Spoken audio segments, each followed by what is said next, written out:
Today on episode number 847 of the School of Podcasting, I'm going to share a story where I saw the actual power of one person's influence, and it was amazing. And we've got Heather Osgood coming on the show. You might remember her from TrueNativeMedia.com, where she's got a new website and a new way for podcasters to monetize. But we're also going to talk about strategies for growing your audience so that maybe someday later you sell your podcast. Hit it, ladies. The School of Podcasting with Dave Jackson. Podcasting since 2005. I am your award-winning Hall of Fame podcast coach, Dave Jackson. Thanking you so much for tuning in. If you're new to the show, I am so glad you're here. This is where we help you plan, launch, and grow your podcast. Today, we're going to talk a little podcast monetization.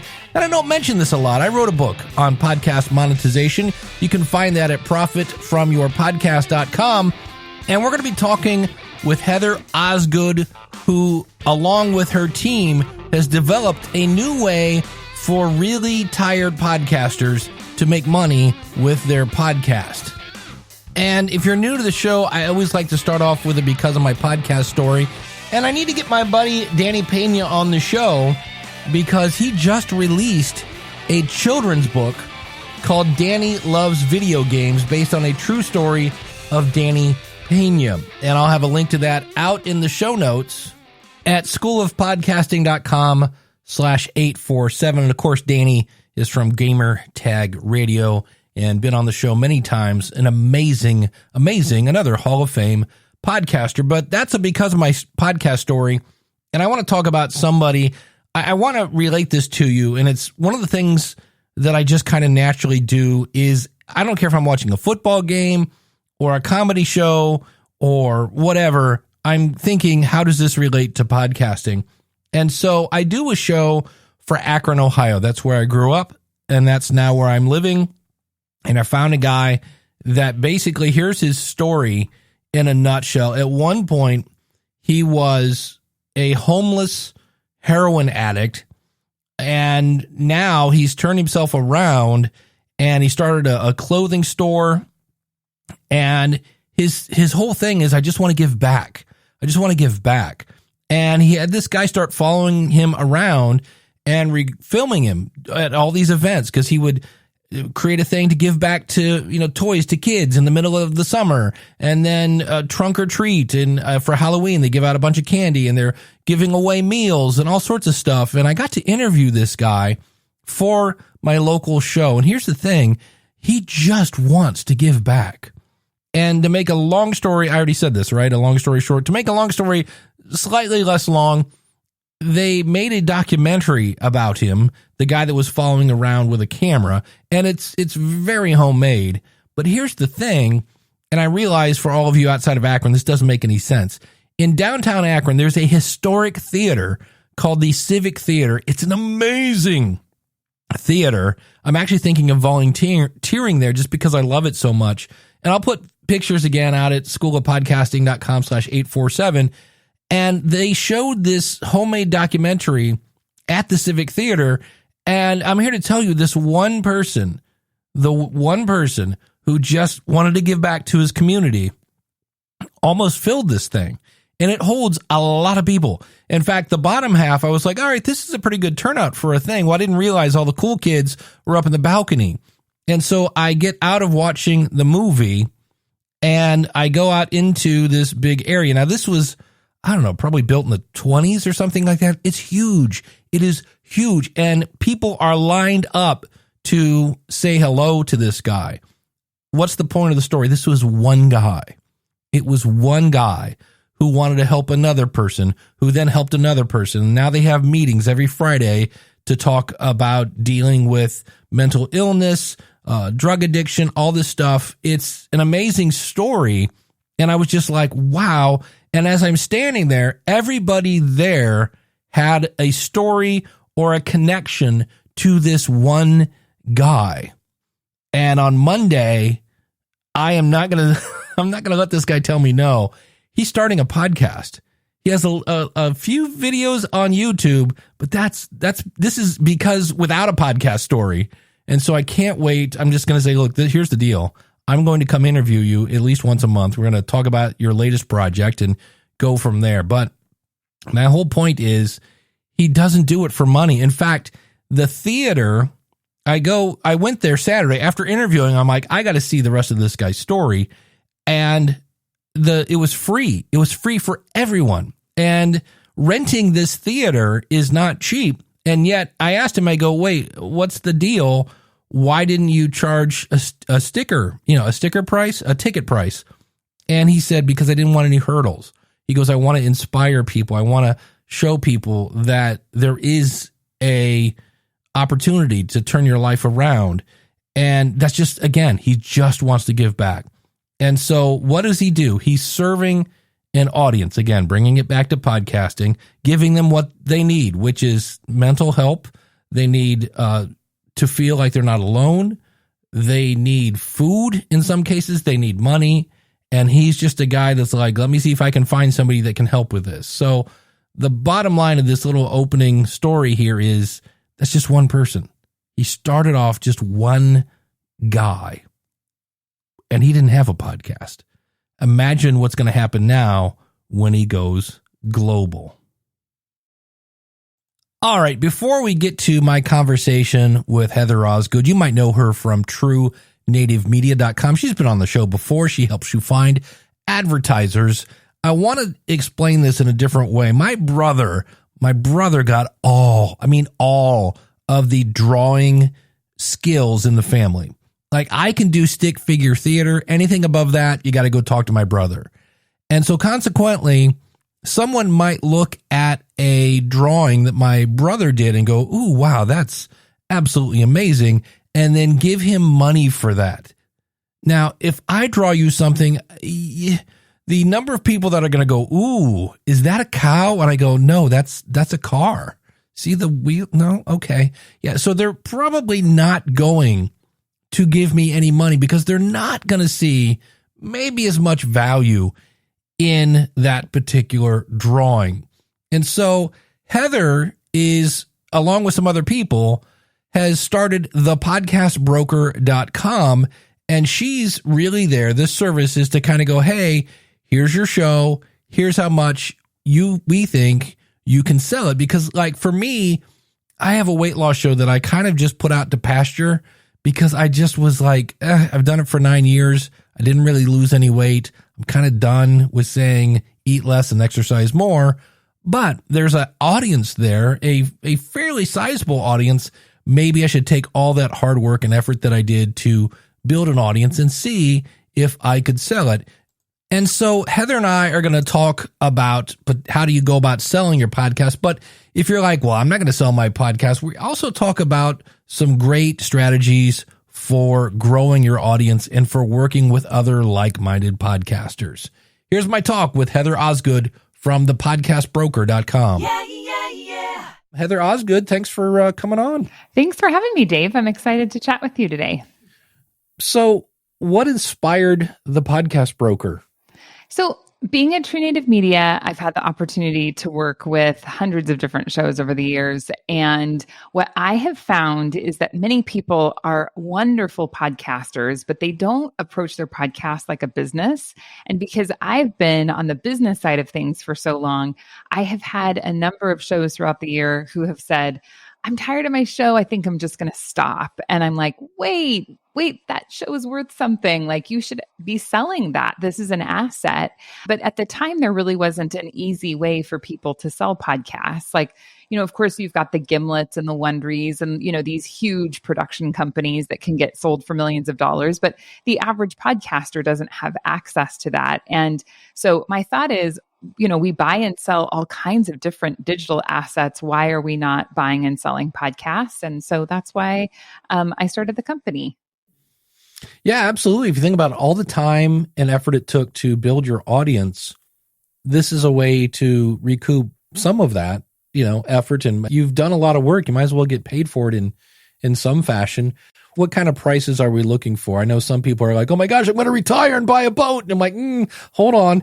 Just a second. What do you look at when it comes to appraising a podcast? Yeah, that's been a really interesting job. And so we've had the company launched for about a month now, and I have been super excited about the number of podcasters that have reached out and said they wanted to sell their shows. On the flip side, I've been really happy that we've had a number of people want to buy shows, which has been really cool. But my job is actually valuing these shows and saying, okay, if you were going to sell it, what would you sell it for? And it's really been just super fascinating to see podcasts and the sizes of their audience and how much money they are or aren't making. Like I got one the other day where they're getting 7,500 downloads a month and they're making $186,000 a year. And I was like, you go. Like I'm not sure what you're doing, but you are out there hustling.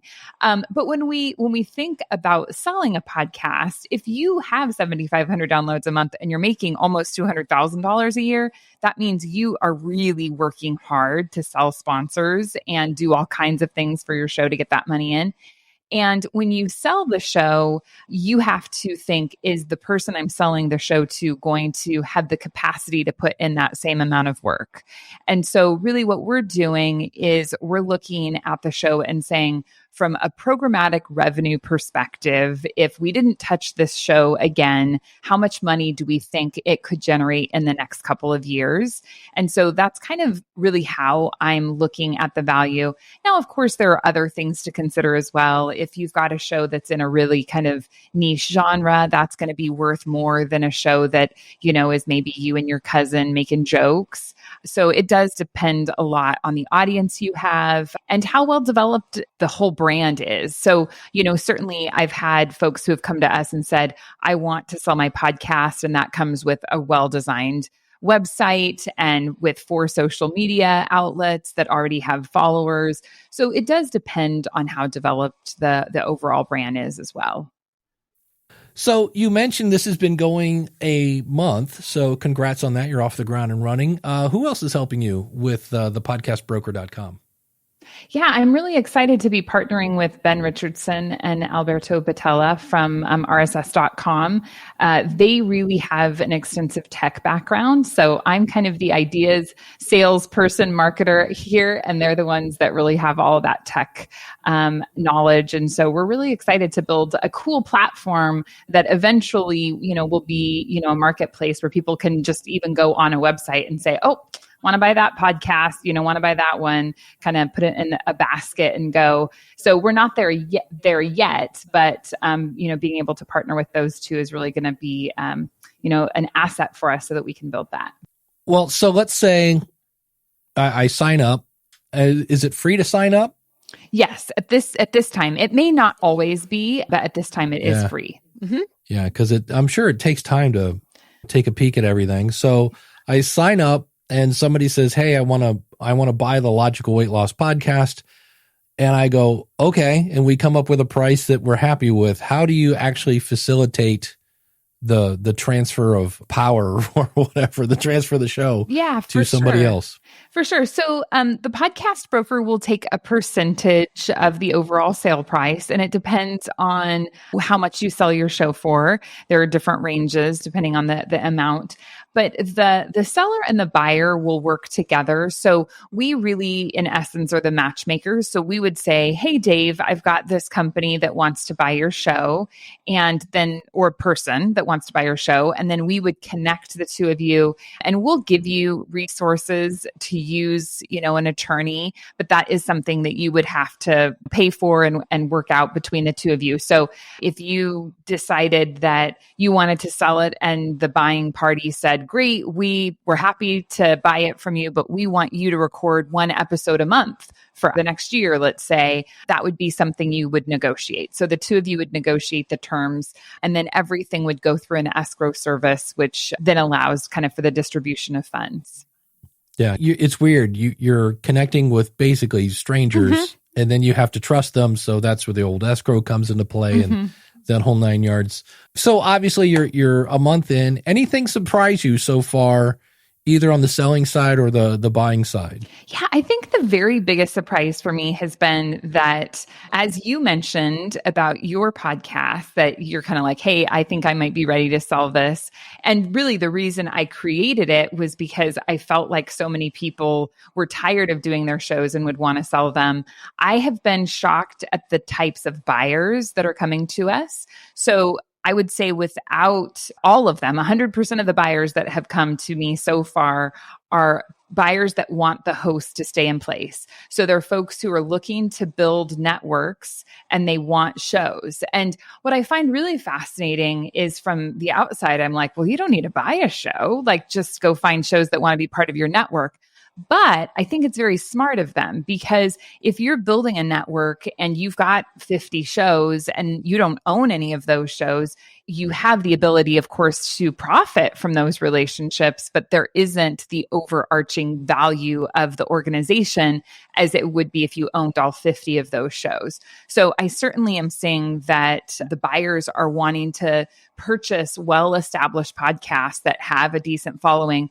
I think the other thing that's kind of fascinating is that they want there to be an audience there, but they also want there to be growth, right? So they don't necessarily want to buy a show that's totally tapped out with this massive audience. They want to buy shows that they feel like, hey, if I purchase this show, I keep the host, we redo the cover art, we, maybe work a little bit on the audio, we put effort into, the cross promotion, audience development, like how can we take a show that is solid but still has some growth?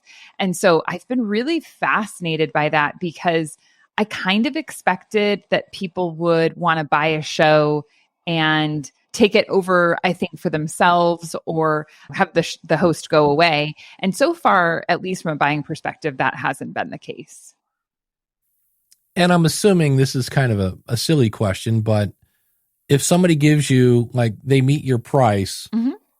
but I don't like this guy and he's going to take over my show, or she, is there any rule that says if they meet my offer, I have to sell it to them? I still have complete control over that? You still have complete control. Absolutely. So if you met somebody and, maybe we're going back and forth on email and you think, this seems like this could work out. And then you have a conversation with them and you realize, man, this project I've worked on for 9 years, this person's going to come in and totally destroy it. I'm not interested in them. You could certainly walk away. You have total say over over whether or not you're going to accept or decline an offer.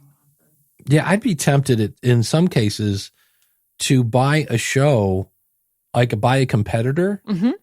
and then redirect their feed. Yes. But not everybody may be into that. They're like, hey, I'm going to basically make your show evaporate, but I'm going to take all your listeners and point them at me. So that might be an interesting strategy. Yeah. The other thing that I think has been really fascinating, in terms of surprises, is I thought we would have more people who are not producing the show anymore. So I would say 90% of the inquiries I've had for people who want to sell their shows have been from podcasters who are actively producing episodes, because I think that you're spot on in terms of audience development. There is a lot that could be done with audience growth. I think your weight loss podcast is perfect, right? Health is a pretty hot topic. And if I had a weight loss podcast, I could purchase your show. I could redirect that RSS feed to my show, and suddenly I've got new listeners. Now, I would say that if that was your plan, probably the best strategy would be to go on the show that you purchased and say, hey, excited. Here's what's coming. Yeah, this is this great thing that we're doing. I know that you're interested in this content. And they could even negotiate again that you, the original host, did a joint episode with them for a transition. But I think that there is a lot of opportunity to redirect RSS feeds to create a bigger audience. And I do think the transition piece is really important, but there's a lot there. Yeah, I think no matter how you do it, there has to be some sort of handoff so that your audience doesn't wake up someday and go, wait, where's Dave at? Who's this Lori person or whatever? You've got to keep them in the loop just so they know what's going on. And also that kind of gives, in a way, your stamp of approval. It's like, hey, right, this person is taking it over. I trust them and your audience trusts you. So when you say, I trust this person, there's a little bit of a transfer of trust. And obviously there's going to be some people that are going to go, I don't like the new person. And then other people are like, oh, I'm so glad that Dave guy's gone. He was such a goober. So there's always pros and cons. Yeah. And I think it really depends a lot on the content of your show. If you have a show, Dave Jackson's School of Podcasting is Dave Jackson's school. And if it's now Heather Osgood's show, I don't know if people are going to want to listen to it, right? Because they listen for you. So whereas I do think that there are a lot of topics, and truthfully, weight loss is probably one of them, where people would listen to a show like that because they like the host, but they are listening for the content, right? They're listening because this is something that's near and dear to their heart. And if you're able to get another good host that's providing them with quality content, I think it's very sellable. So you have to examine the content that is being sold. I keep using the example of Joe Rogan. If you take Joe Rogan out of Joe Rogan's podcast, what do you have? Yeah. But then you also have to look at different TV productions, or even think about radio morning shows. It's very common to have them change hosts and add and subtract co-hosts especially. So it's all very doable. It's just about how you go about that transfer. Is there a recommended size? Yeah, absolutely. When we look at podcasting, we have to think about the barriers to entry. So there really aren't a lot of barriers to starting a podcast. If I wanted to start a podcast tomorrow, I could use my, smartphone and get an Anchor account. And I'm sure within 2 or 3 weeks, I'd probably have 25 downloads. There's not any real value there, right? Because you, the content creator, didn't really build something that someone else couldn't build. So you have to think about it from that perspective. And if what you have built is something that it would take someone else time and money to create, that's why they would want to purchase it. So I feel like between that 1,000 to 1,500 downloads per month is really where you need to be before the show is actually going to be sellable.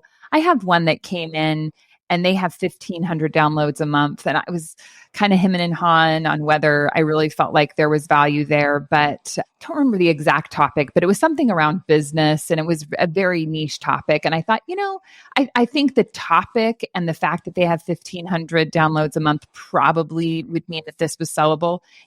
It's not going to probably sell for a whole lot, but I do think that you as the host have to say, well, what are my options, right? I can keep doing the show and I can keep growing the show, or I could sell the show and get some money for it. And even in the case, like obviously we've been talking about this idea that someone might want to purchase your show and keep you on as the host.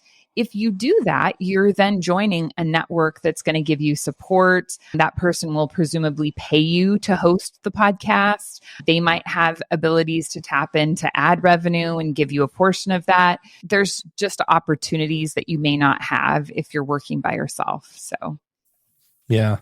You had mentioned, I have to go back to it, that there was some show that came on and they were making I think you said $180,000 a year? Yeah, 186. 186. Can you mention who that is and how they're doing it, or is that I don't know. I haven't actually talked to them. It's all been through email, and when I've asked how they generated that revenue, they said sponsorship. Now, what I have seen is that the smaller shows that make a significant amount of money, when I look at their show, the reason they're doing that is because they have a sponsor. Like one of them was an alcohol-based show, and they would get these different alcohol brands, like, oh, let's bring on this bourbon company, and it's going to be like a sponsored episode. So the entire episode is going to be about that brand. And my guess is they're probably charging somewhere between like $5,000 and $10,000 an episode for that. Coming from the advertising side of things, way overpaying for really the audience they're getting. But, you have to think about that brand and what they're trying to create. And maybe just having a really great piece of content that was created for their show that they can then share on social media or put on their website. maybe it's worth that. But the shows that are making a lot of money, that seems to be what they're doing, is really almost more like brand partnerships as opposed to just advertising.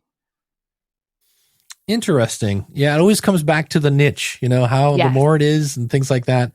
My biggest worry, I am not anti-advertising, but this is a true story. Are there any current kind of standards for, like, if it's an X amount of show, X amount of minutes, you can put this many ads in it? Is there any kind of standard at this point or guidelines?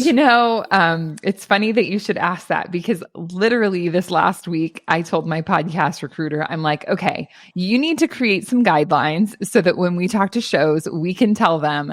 Because what we have a tendency of doing at True Native is when we have a show that comes on for representation, we say, well, how many ads do you want? And then they tell us. And I'm like, wait a minute, these people are crazy.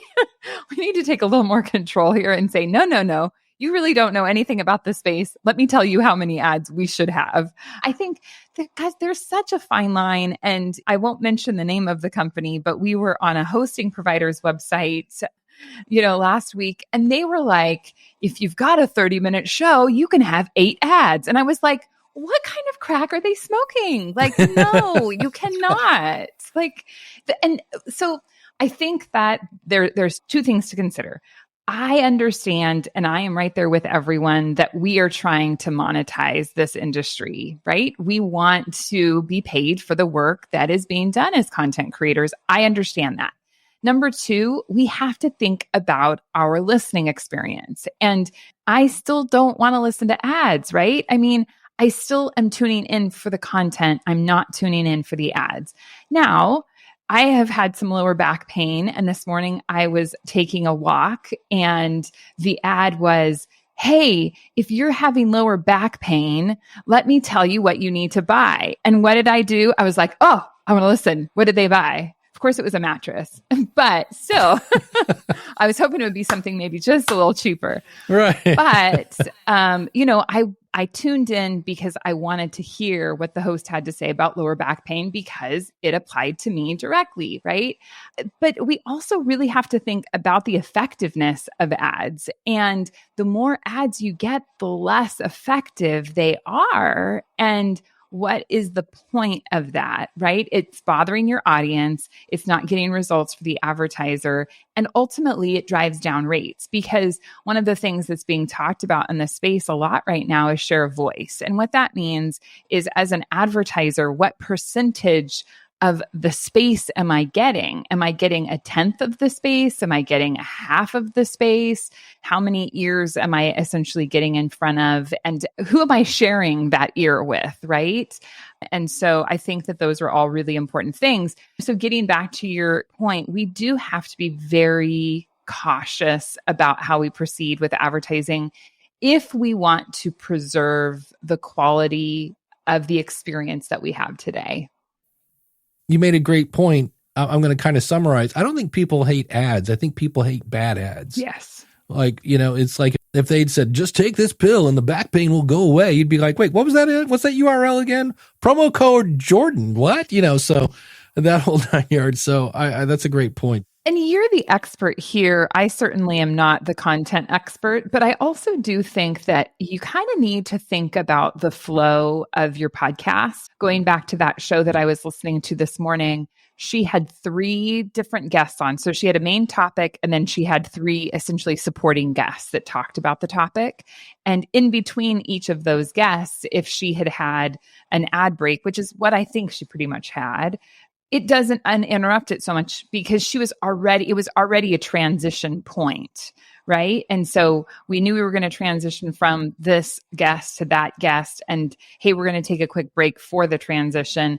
Is I also think different than, gosh, we're in the meat of this conversation and now we're going to stop, Let's kind of switch gears. If somebody, I know right now, the big thing is using your podcast, you then basically buy ads on other shows to run a promo about your show. What is the typical ad spend for something like that? Or is that, I'm going to assume, because it is a podcast question, the answer is going to be, it depends. But because it is. Every podcast question ends with, well, it depends on the niche and the things, but are we talking hundreds, thousands? What's the typical kind of spend if I wanted to start promoting my show on another show? Well, it really depends. No, I would say that what I recommend is that you think about doing feed drops. So I'm a huge advocate of feed drops. And if you aren't familiar with what a feed drop is, essentially you partner with a show and the show releases a bonus episode on their RSS feed, which is essentially, it could either be a portion, a cut of your show, like maybe a 5-10 minute cut, or it could even be the whole episode, depending on what you negotiate. And then the host of that show says, hey guys, you got to check out this show. It's amazing. Go check it out. And then usually that is going to be in that person's feed for 30 days. And at the end of 30 days, you usually pay like a $40 CPM. And I think that can be a really super effective way to promote your show. And at a $40 CPM, I mean, obviously, you're talking probably at least in the hundreds, if not the low thousands to do something like that. And I would say that if you want to just run ads, that's probably where you're going to be spending. I would say in most cases, you're probably not going to spend less than $1,000 to run ads. But I think that those are good strategies. Yeah. And for me, the part that just, you have to, again, it's kind of obvious, but be sure to pick a show where you share an audience, because it doesn't make any sense to promote the heavy metal show on the knitting podcast. That there may not be a lot of overlap unless grandma really wants to bang her head. That kind of thing. So. Yeah. The other thing that I heard a couple of weeks ago from one of our shows that I thought was a really brilliant idea is if you can find a show that will do a feed drop, but instead of doing a bonus episode, they put the feed drop at the end of their episode. At the beginning, they would tease it. So they would say, hey guys, there's this great new parenting show called Moms Are the Best, and stay tuned after our episode to learn more about that. And then at the end of your episode, you say, oh, hey guys, I told you I was going to introduce this new show to you. We're going to go ahead and play 15 minutes of that show so that you can get a taste of what it's going to be like, and head on over and subscribe to their show. That's a really good way to get people to actually listen, because when it's a bonus episode, you may not get as many listeners. So I thought that was a pretty smart idea too. It's right out of the pages of HBO. I'm watching whatever the latest dragon woman, whatever throne thingy. Because I said to myself, I really miss Game of Thrones. I'm looking forward to finding a TV show that's shot so dark I can't even see really what's going on. And they came back out. I was like, that's exactly what I was looking for. But they'll say at the beginning, of course, they always promote one of their other shows, but usually it's like, stay tuned after the episode for behind the scenes, blah, blah, blah. And there are times when I will be doing something, because usually when it's over, I'm done. And I actually watched one of those and I was like, oh, I should be watching these more often, because it's, first of all, half the people that I think are British are not, and half the people that I think are English have a British accent. And I was like, you are a much better actor than I thought you were. So that whole, hey, stay tuned at the end is a great strategy for getting people to check out something new. So yeah. And if you can find somebody to swap with you, I feel like that's the best, because then you're not having to exchange money. So I think that's a really good way of doing it. Any other strategies that you see people using that you go, oh, that's a good one? I have been a very big proponent for many years of podcast listeners listen to podcasts. So as much as you can try to reach podcasters through other shows, that's a good way to grow audience. But I will say that we've been doing cross promotion meetings with our similar genre shows lately. And so it's been really fun for me, because I get to hear what everybody talks about and what's working. And everybody says that TikTok is really doing wonders for their show. And so, I'm not personally on TikTok, but I hear that it's a great place, and you do have to commit. I don't think it's something where you can just create one or two posts and then say, oh, look, I just grew my audience by 10,000. But if you're willing to dip into that, it sounds like there's a lot of traction that's happening there. If you want to sell your show, or if you have any questions about advertising, you can find Heather over at truenativemedia.com. And if you want to sell your podcast or buy a podcast, check out thepodcastbroker.com. Heather, thanks so much for coming on. Thanks for having me. It's been great. So again, for me, I don't want to inspire a bunch of people to quit their podcast. But if you're tired and you're just, I don't want to do this show, and it's been that way for a while, and you took some time off and you came back and you're still, and you've got a significant amount of downloads, it's free right now, thepodcastbroker.com. Thanks so much for listening. Next week, I'm going to let you know, because somewhere in this episode, you heard me say, text blah, blah, blah to yada, yada, yada, and I'll do this thingamabob for you. And the reason I'm being very vague is I did that dynamically because I'm playing with a tool. And so next week, I think, in theory, that's going to be one of the most cost-effective ways to make it super easy to follow/subscribe to your show. And of course, if you have any ideas for a future episode of the School of Podcasting, I am wide open for ideas. I do this show for you.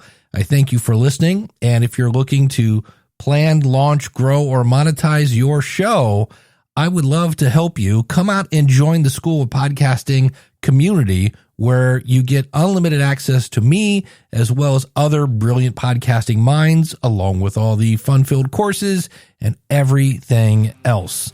schoolofpodcasting.com/listener. Until next week, take care.